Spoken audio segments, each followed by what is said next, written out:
మగధ సామ్రాజ్య గాథ నిద్రలో ఉంది.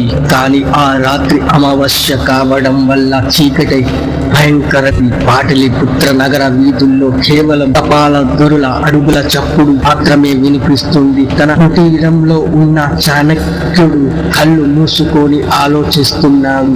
ఆయన ముందనే దీపం పొడిగెడుతుంది.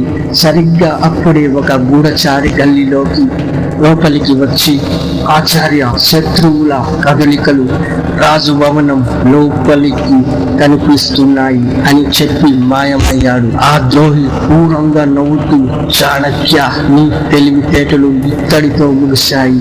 నా చేతిలో ఉన్న రాయిని నేలకు వేసి కొడితే ఈ కోట మొత్తం పేలిపోతుంది.